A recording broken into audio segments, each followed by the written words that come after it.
Again, thank you for joining. Very excited to have you here. I see the numbers going up. We'll start the presentation in just a bit, but I just want to start with introductions and let you know the agenda for today. Good morning. My name is Dr. Ben Howdige. I'm the founding board chair of the Inland Coalition on Aging. I also work at Inland Empire Health Plan. Glad to meet you. If this is your first time, welcome. We welcome you. If you've been here before, welcome back. Thank you for joining us. We have a great presentation today on our agenda. We have a presentation from Mia Attruia with the Riverside County Office on Aging, and she's going to be talking about housing and stabilization resources. As you know, the Inland Coalition on Aging that developed the Inland Empire Master Plan for Aging identified 5 goals that we are working on, have been working on for the past couple of years, and housing is one of them. So very important topic, very timely and related to our goals. So that's why we invited Mia to come and speak today. But before we begin the presentation, I just would love to hear from those of you here, really quick icebreaker. Now, go ahead and answer. You can answer in the chat or you can join, turn on your video and answer verbally. We welcome either way, but quick icebreaker. What's something that you've always wanted to do but haven't yet? What's something that you'd love to do but you haven't done yet? Just as a reminder, it's never too late. I hope we are all of the same mind and heart here, right? That it's never too late to pursue your passions. I can share really quickly at 48, I became a DJ. Yes, at 48, I went out and got all of my equipment, everything, and I have been a DJ for the past, since I was 48, for 9, 51, 2, 3, 6 years. I am 54. I've been a DJ for 6 years, not for hire though. I only do volunteer, nonprofit type of events, community events, and things like that. I'm gonna start breaking out into for-profit really soon. Just to pay for the equipment. I'll pay for the equipment, but yeah, at 48. So, anybody else want to share? Just go take yourself off mute and share. My name is Rabia and I want to share. Yes. So I'm from Afghanistan, and when I was kid, 5 years old, my father had a Mercedes Benz, and I really wanted to drive it someday. But lots of things happened, and we migrated towards Pakistan, and living conditions changed. So I really wanted to drive, but in Pakistan, situations were different, and we back went to Afghanistan after passing 16 years there, and still I wasn't able to drive because of the government and lots of changes happening in Afghanistan. And I came back in America in 2022. I got my license, and I'm able to drive now. So I really wanted to Congratulations. drive, and now I can drive. Exciting. Yes, thank Thank you you. for sharing. Anybody else want to Thank you. share?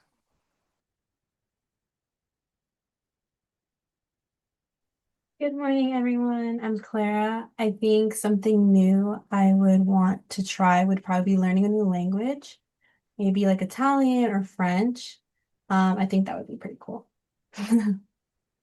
Thank you, Clara, and welcome. I see Sandra wants to work at a garden center. That'd be fun. Marianne wants to visit Japan. Natividad wants to travel out of the country. I forgot to say mine. I would like to play an instrument, probably guitar or piano. I see Leonard, welcome. Mia wants to play an instrument. Mia, what instrument? Since I was young, I really wanted to play the piano just because I saw that around me. But as I've grown older, the sound of the violin is just beautiful, especially in the mariachi. I love it. So I would love to be able to play the violin. Nice, nice. I'm reading a book called what is it called? Masters, or Mastery, about folks who mastered their profession or their art form, and many of them went through many different jobs until they finally found their passion and finally found what they were skilled at. And it was later in life that they started doing or accomplishing great work. And so, never too late to next year, Mia, we'll come back and share our you can share about your concerts and all of that. Piano playing, violin playing. That's right. We'll do a mini recital. You guys, I, you guys can start a band. There's I like started a Right. band, yeah. some instruments on here. And Nancy Mercer can sing with us. And Tracy, you can interpret it into Spanish. And Carmen, you can write a book all about it. Oh, All right, on that note, thank you so much. Keep dreaming, keep aging well, and I'm sure we'll hear some great stories about some of these dreams. But let's go ahead and transition to our presentation today. Again, we have Mia Attruia with the Riverside County Office on Aging. Mia, thank you so much for joining us today. Here, the topic today is housing and stabilization resources. After her presentation, we're going to update you on a few of the work that the ICA has been doing, and so stay tuned for that towards the end. But Mia, take it away. okay. Thank you so much. And thank you very much for this opportunity to come and present on our program from the Office on Aging. So let me see if I can share my screen here, hopefully successfully. And let's go here. All right. And if you can please confirm for me, you're able to see? Perfect. Yes. Okay. So here at the Office on Aging, we instituted a program to support the need for housing that we know is just something that continues to grow year after year. And this is our Senior Homelessness Integrated Partnerships Program. I am Mia Attruia. I am the regional manager supporting this program. And the program supervisor is Tamika Ferguson, who unfortunately isn't able to join us today. She's at a very important housing conference trying to learn about resources in the county. However, she is the primary person that is administering and supporting the boots on the ground. Okay, so just a review of our agenda today for our presentation. I'll provide a brief overview of the SHIP program, discuss some of the program impact, what core services we offer, our partnerships and collaboration, the referral pathways we have for our program, as well as alternative support for those that may not qualify for our SHIP program, and then the actual referral process.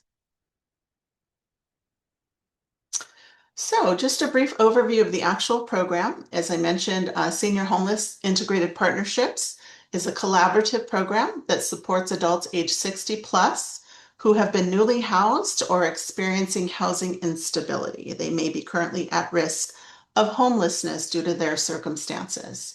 The primary focus is promotion of long-term housing stability through coordinated services, cross-agency partnerships, and individualized support.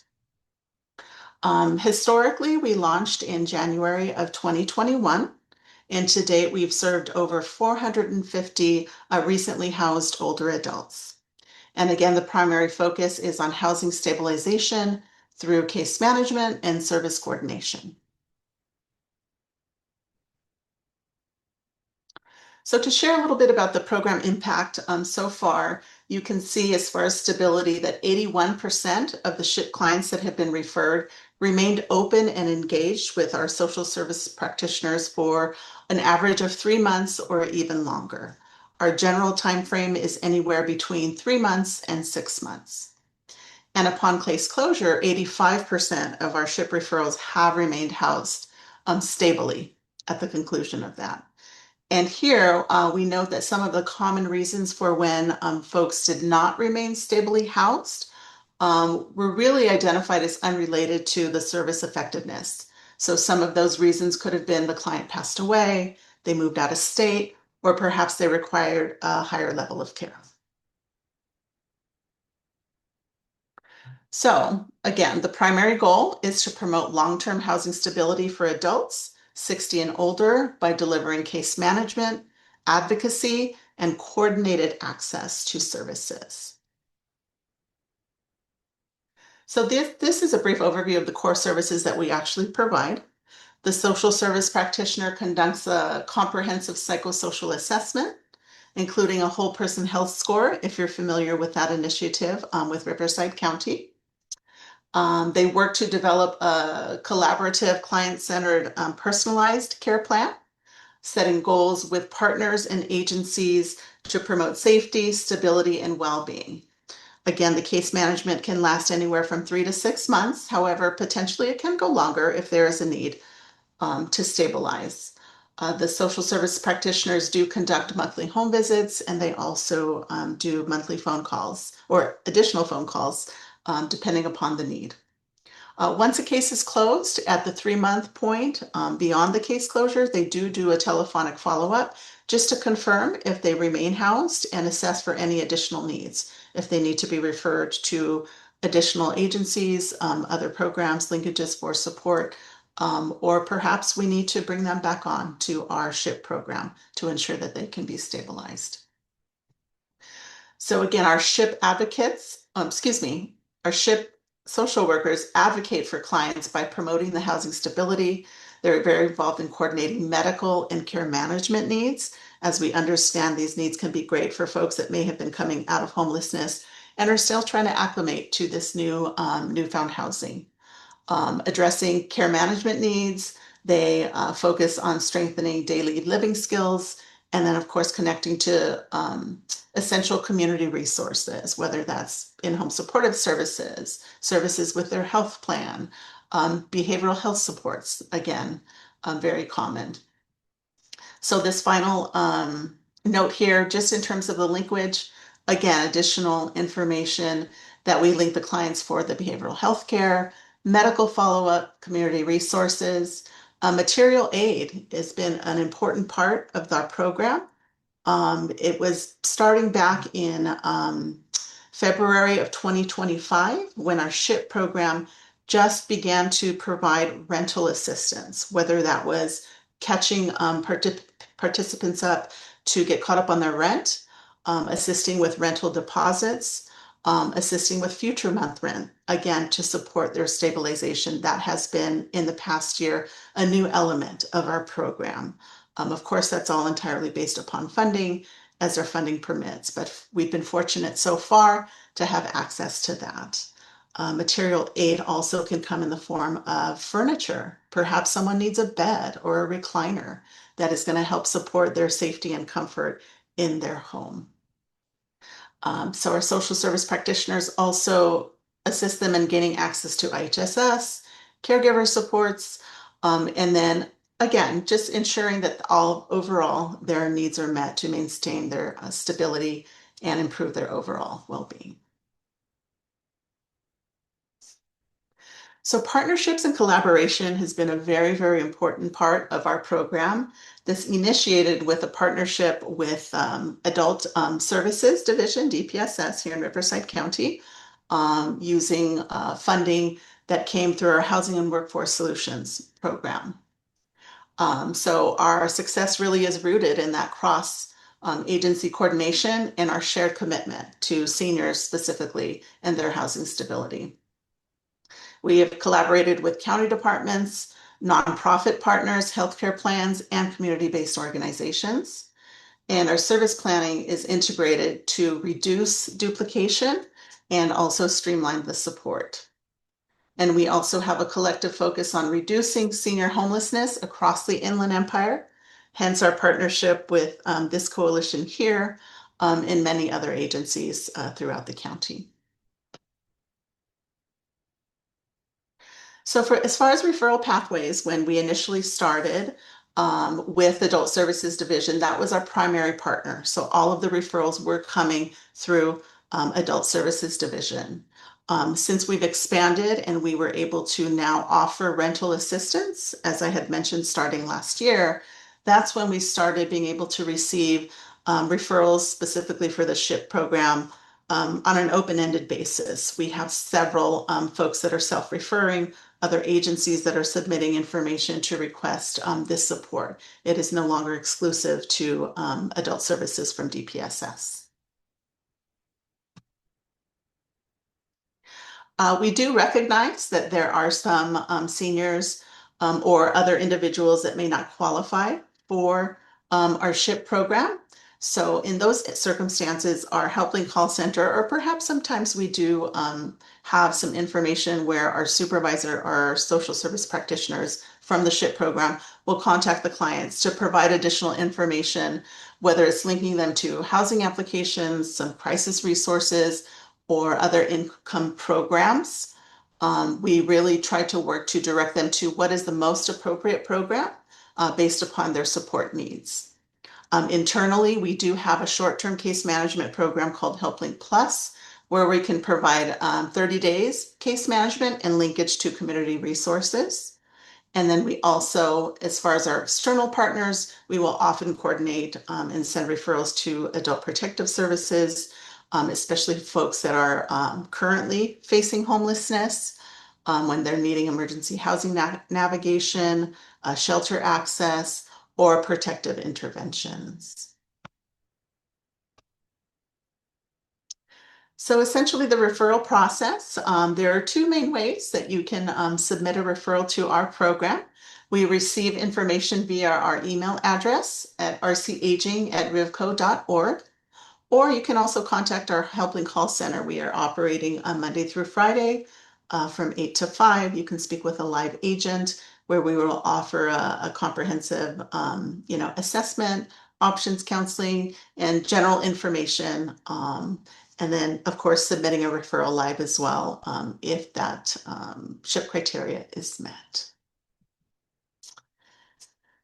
And that is the basic, short and sweet information about our SHIP program. And I'm happy to field any questions if anybody has any. Hi, Mia. This is Faustino Alvarez from Community Access Center. Hello. Yes, I was wondering if you received our information, the one that you requested from us in regards to the RAM program. Yes, thank you so much, Mr. Alvarez. I did, in fact, and we are sharing that with our executive leadership team to hopefully identify some potential resources where we can partner and help support that need for the additional ramps. Thank you so much for sharing that, and we will definitely circle back with you. Yeah, because those lists still are just growing on a daily basis. I hear you. I Yeah, hear you. thank you very much. You're so welcome. Thank you for that. Tino, thank you for mentioning that. Do you have current funding right now for ramps? Folks that need No, ramps? no. Oh, At the present time, that's the reason why we had requested assistance from Office on Aging, because most of our consumers are coming in from Office of Aging and some of their personnel. And so at this point in time, I mean, we have a waiting list of about 45 to 50 people waiting for ramps throughout Riverside County. Right. thank you, And Tino. so, yeah, it's crazy. I mean, the demand is so, I mean, that's that it's a, what it is, we don't really actually give the ramps away. It's a loan program. So when the person either moves or passes, we pick up the ramp, we clean it up again, disinfect it, and reinstall it somewhere else. So it's not money that is just going to waste. So it's being, it's being reused. And believe Thank you, me, it gets Tino. its use out. I mean, because those things are made out of aluminum, so they don't rust. They last forever. Thank you. For the rest of the folks here, that was Tino Alvarez, Executive Director of Community Access Center located in Riverside. They serve Riverside County. And if you're interested in more information, ilcac.org. I'll repeat that, ilcac.org. And they have a ramp program, but right now they don't have funds. But it's good information to have and to know. I see Don's hand up. Don, welcome. Thank you, Ben, and thank you, Mia, for the presentation. That looks like you guys are doing some great stuff over there. Couple of questions really quick. One, you mentioned your referral process. Do you actually have a form, or how does that work? Two, you talk about your integrated service delivery planning. I'm curious what that process looks like. And finally, your funding source. Are you using home safe funding, or how are you funding all of this? Great question. So I'll start with the funding source. It is through our HAP grants with Housing and Workforce Solutions. That has been the primary source of support. Currently, we are in a position of fortunately, we have some money that we want to spend within these next couple of months before the fiscal year. And a lot of that is focused on direct services, rental assistance, and that material aid program. So that has really been a positive that we've received and been able to offer for about a year now. And so, fortunately, looking to the next year, we are going to be able to continue to have that again through our HAP funding with our HWS partners. Um, in terms of the actual referral form, when we first initiated this program, because it was primarily referrals through adult services, we had a specific referral form that they would submit to us through the email address. At this point, just a narrative piece of information into that email address is sufficient, and we will take it from there. We will always do follow-up contact with the referring party to ensure that we have all relevant information.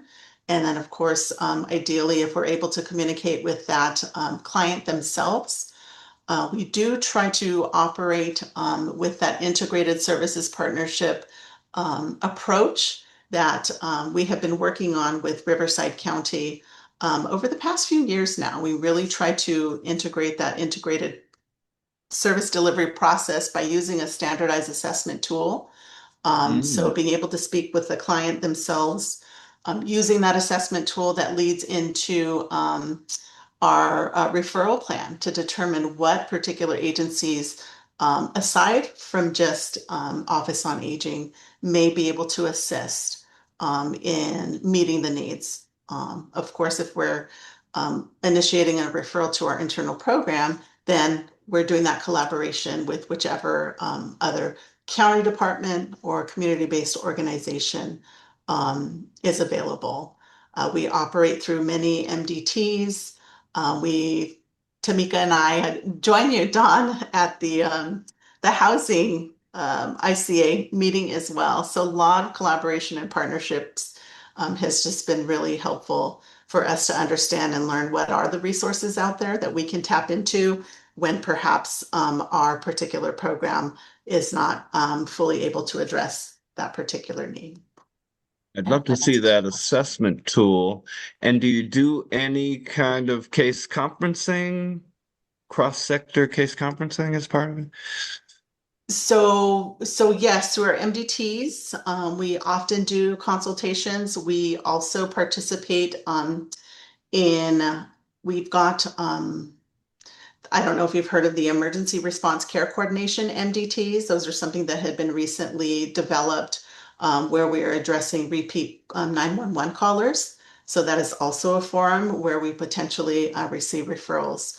But through adult services, there are numerous MDTs, but we're not opposed to requesting ad hoc MDTs, right, if appropriate, with particular agencies to suggest, okay, we may be working with the same person, and perhaps we can share ideas, come together and develop a plan, and to promote, of course, avoiding duplication, but also ensure that all of the needs are met. How can we pool our resources, right? That's the name of the game, because we all may have a little piece.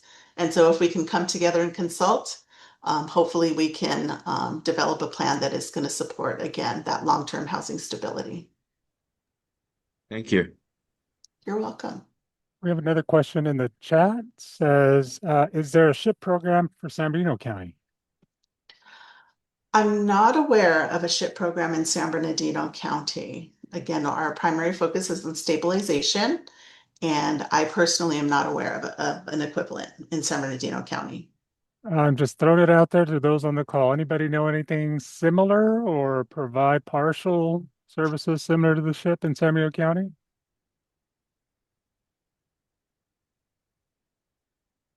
Okay, thank you. Any other questions for Mia? Do you have a flyer, Mia, that you can share that we can share with clients? I do not have a flyer specific to our SHIP program, but we can share just a general Office on Aging flyers, if that's okay, Carmen? Okay. Yeah, Yes. okay. Thank you. All right. If there's no other questions, Mia, thank you so much for your time. I Welcome. appreciate all that you do. And you know, I've known Mia for many years and know one thing I can be sure of is if you refer somebody to Mia, you can rest assured that person's going to be taken care of. I'm so impressed with all the work that she's done throughout the years, the work through the Office on Aging. And I know we're a part of some of those initiatives, and just seeing the effort, the level of effort is definitely or not coordinated, integrated with other organizations, which I love, which that's what the ICA has been talking about for years, right? How do we bring these systems together so they're not just collaborating, right? Coordinating, facilitating back and forth, but really integrated, working together, communicating, picking up the phone, talking to each other, and really ensuring that people can age well. Very impressed with the integration with other organizations. So thank you, Mia. Appreciate it. You're welcome. Thank you, Dr. Haddocky. Well, next we on our agenda we have Carmen Estrada. She's the executive director of Inland Caregiver Resource Center and also our board treasurer and co-chair of the IEMPA, Inland Empire Master Plan for Aging. So, Carmen, tell us a little bit about what the ICA has been up to and what's coming up next.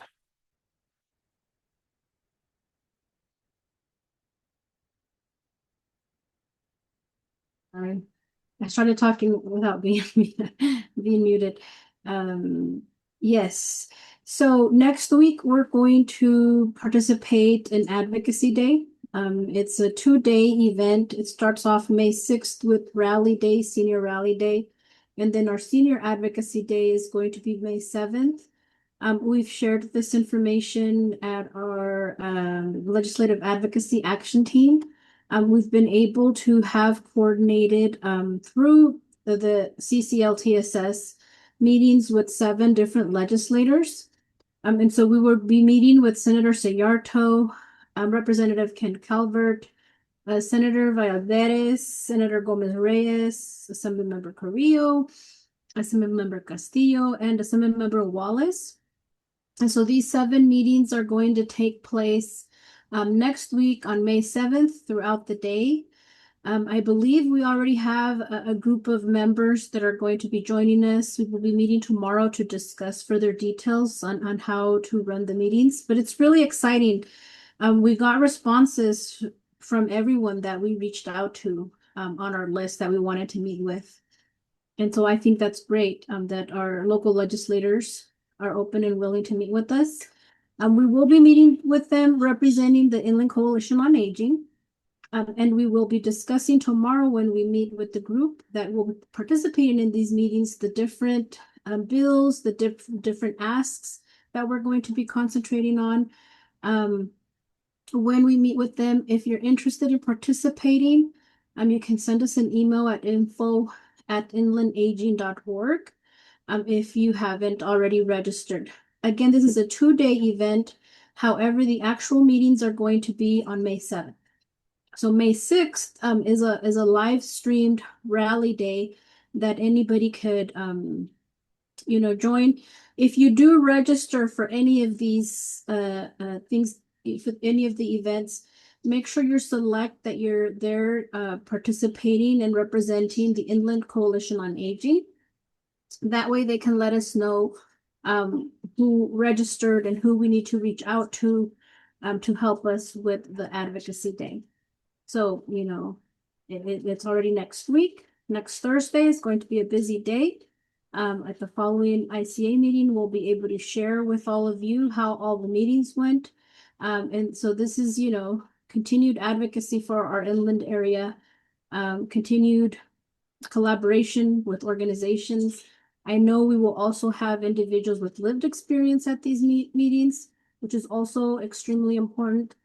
So we look forward to having you all help us participate. And if you're not able to participate, like I said, in the legislative advocacy meetings on the 7th, you can certainly participate in the May 6th event, which is the rally day, where they will have different legislators speak, and all the organizations speak to the different causes that we are going to be advocating for. So this is a really important time for all of us to get engaged.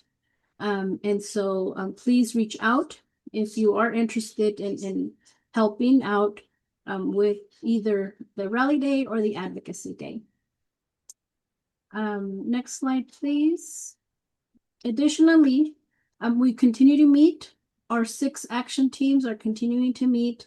We have a transportation action team, housing, caregiving, Alzheimer's and related dementias, behavioral health and social support, safety, respect, and equity, and advocacy. And so these action teams, if this is the first time you're joining us, these action teams were formed to help us implement the Inland Empire Master Plan for Aging. Takes a lot of collaboration, takes a lot of meetings and discussions to figure out the best ways to meet the goals we've established. The goals in our master plan were created from responses to the needs assessment we conducted a few years ago. So it is representative of what the community feels is needed in our area to age well. If you haven't participated and are interested in participating, also send us an email at info@inlandaging.org. This is how we can work together. I know at the monthly meetings like we have today, sometimes it's a little hard to maybe talk or share about some of the things that others are doing. The action team meetings are where we can really have some more time to have thorough discussions on how to collaborate and activities that we can put on together, or talk further about, referral processes, etc. So if you're not participating in an action team, I encourage you to reach out to us, to engage. The master plan for aging is a living document. It can be found on our website. And if you're not able to participate in our action teams, we encourage you to use the master plan for your own benefit, right? It's a blueprint on how we can age well in the Inland Empire. So that document is available to anyone who works with older adults with disabilities, and caregivers, and who want to enhance the services that they provide. It was created by organizations, nonprofit organizations, stakeholder input, as well as input from our local government agencies. So again, if you're not able to participate, look up the master plan and see how you could help us implement the different activities that we have outlined there. And that's all I have to share, unless anybody has any questions about the action teams or about Advocacy Day. Any questions on any of those? No? All right. Carmen, thank you so much for that update, and thank you for reminding us that this is a coalition. It's made up of dedicated, passionate professionals that work in the field of aging, the field of disability, and the field of caregiving. And coming together, we can accomplish so many amazing things. And the list of elected officials that you're visiting was very impressive.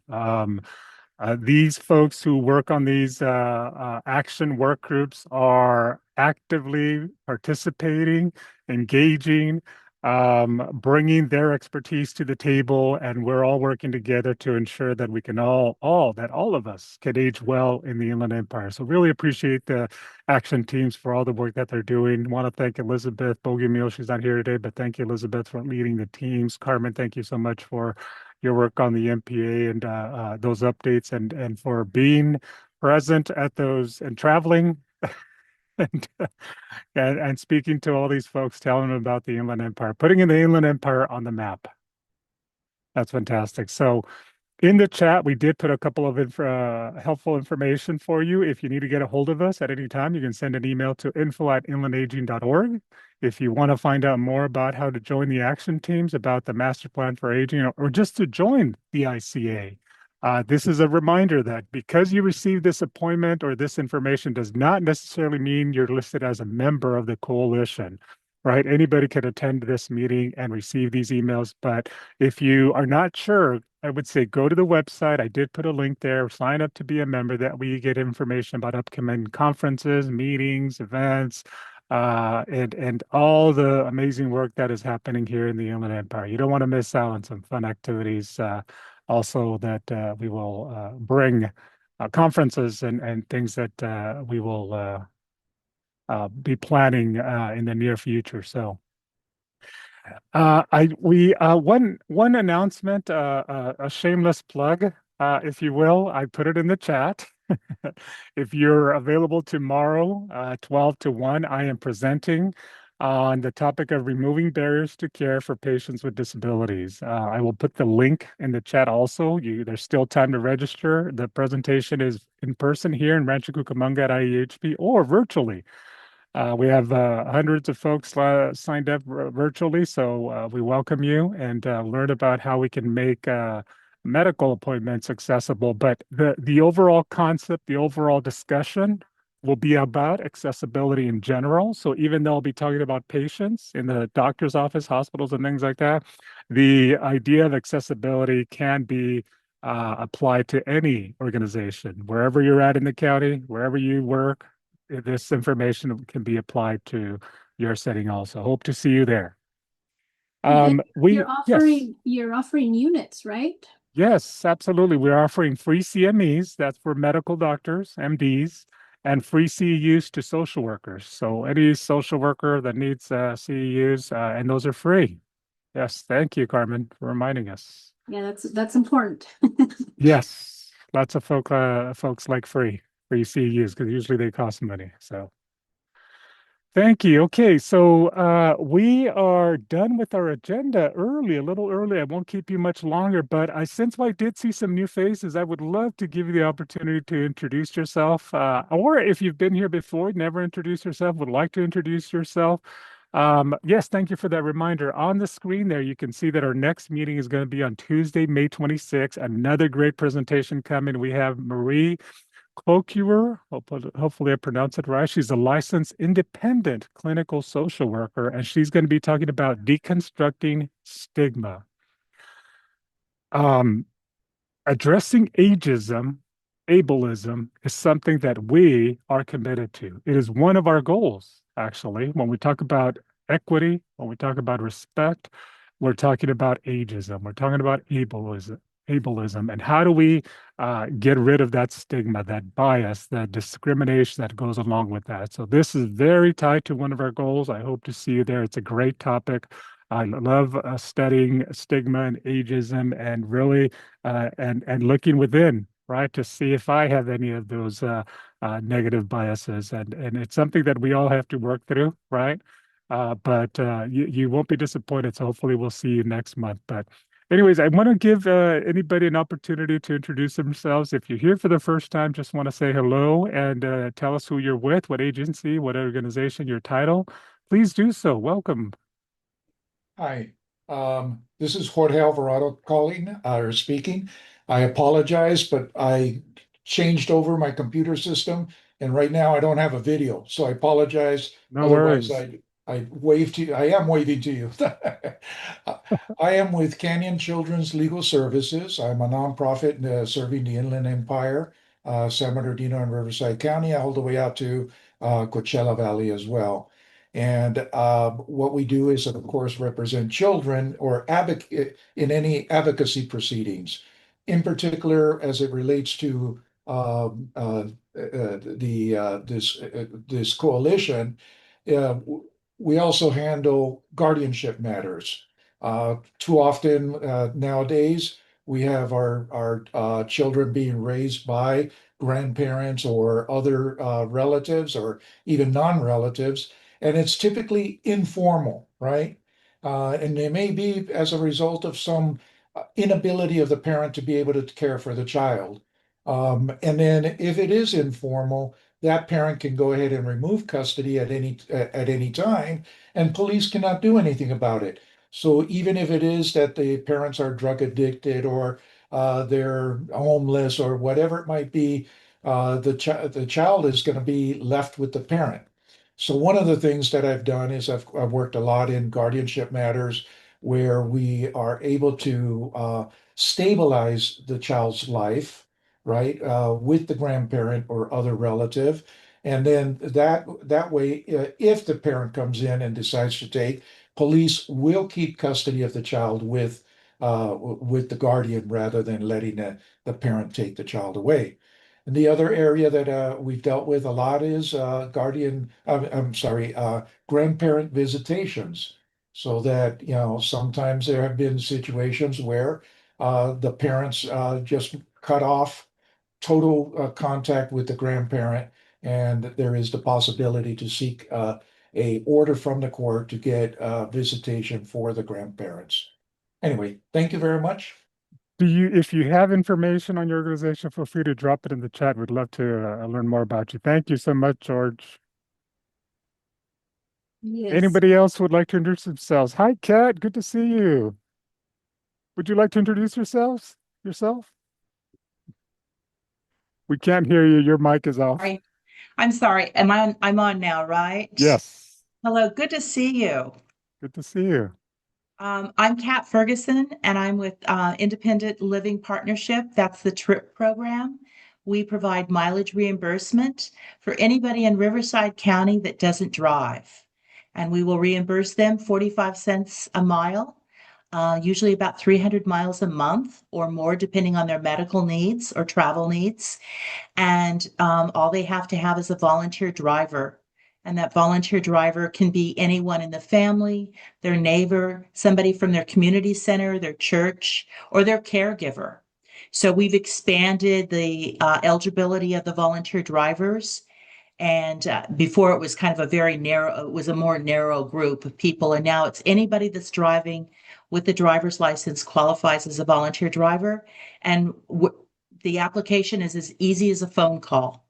It's not income based. We don't ask for social security or any type of identification. The qualification is they're Riverside County residents and they don't drive.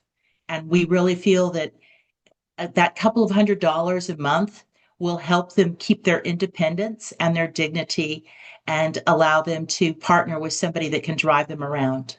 So thank you for listening, and I'll put my 411 information in the chat. Thanks, Ben.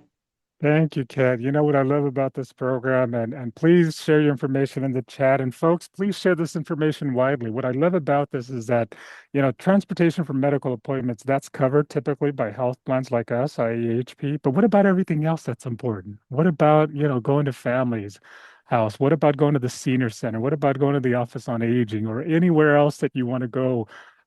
It's so important to open that up and because we need to address loneliness and isolation. Again, another one of our goals, and we want to pay attention to folks who are living alone, facing isolation because of the ruralness of where they live, or just lonely, and not being connected to others. It's really important that we connect people.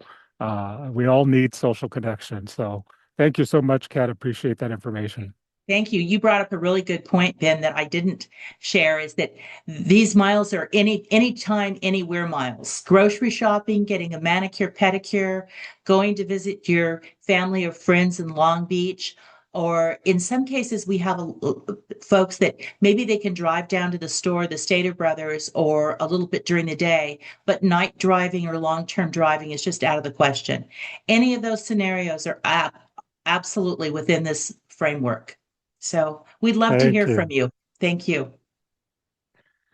Thank you. Yes, Nancy, please introduce yourself.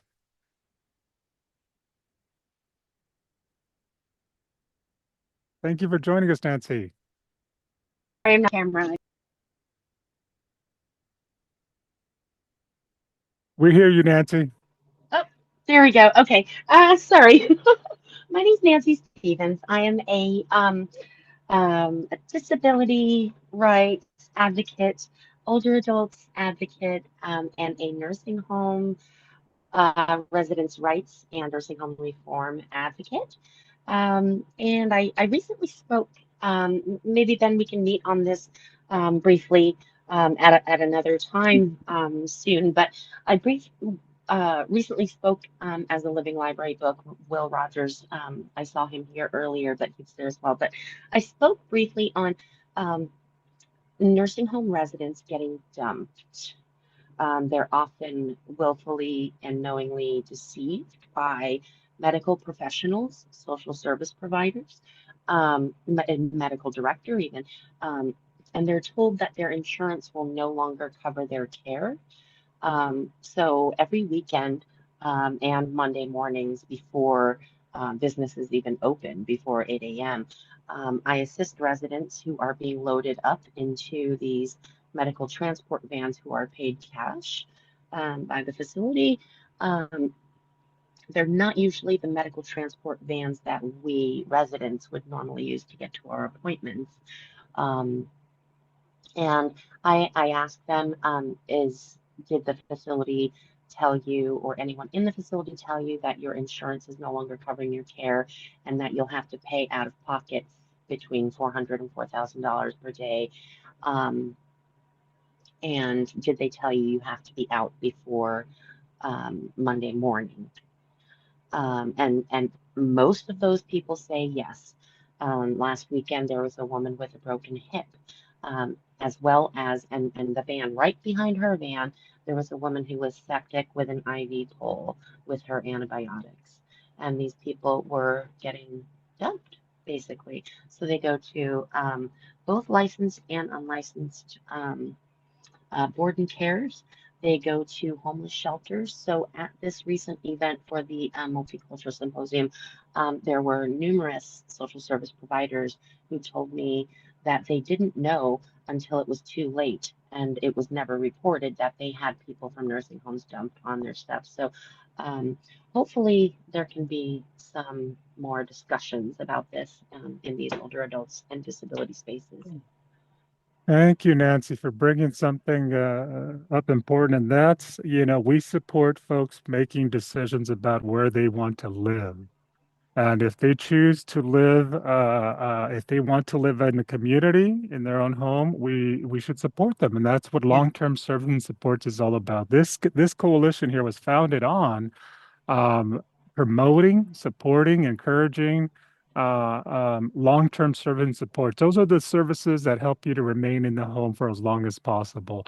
There is a need for long-term care facilities. We need them, absolutely, yes, but it shouldn't be the default, right? The default. Let's put folks in a facility. That should not be the default. This should be people should be given options if they can safely live in the home, right? If they can safely live in the community, they should, if that is their preference. And how do we support them? So thank you for bringing that important point up. The Yeah, these ICA people is are all on about, short-term rehab. oh, short-term rehab. Okay, so definitely a need for that then. Yes, absolutely. Well, thank you. I do see, let's see, was there anybody else that want to introduce themselves? If not, I'd we're gonna like go, to. okay, yes, I'd please. like to. I finally had success with my technology. I've actually been able to attend prior, and I really appreciate this opportunity. My name is Natividad Vasquez Silva, and I am a program director at Weston Family Counseling Services.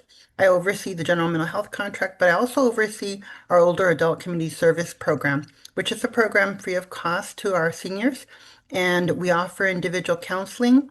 We offer social recreational groups, also grief and loss groups at local senior centers, and presentations on psychoeducational topics that benefit our seniors. And I did say it's free of cost. We are county funded, so we do have that resource available. And it is a quite successful program. And if you have any questions or, are interested in referring someone to our program, you're more than welcome to reach out. Thank you, Natividad. If you can, put your information in the chat. Would love to share that Definitely. with everybody here. That's Weston Family Counseling. Yes, in Thank you so Ontario, much. but we In go Ontario. out towards San Bernardino as well, from the Thank west to you. the east now. Thank you. Thank you very much. Appreciate that. I don't want to keep you any longer. I appreciate all of you hanging on and listening to these resources. What I love about these resources is that someday I may not need it right now, but someday I'm going to remember West End Family Counseling Services provide something, and I'm going to know who to call. So thank you for hanging on till the end of this meeting. That concludes our meeting for today. Just want to thank you again for all that you do to ensure that we can all age well in the Inland Empire. See you next month.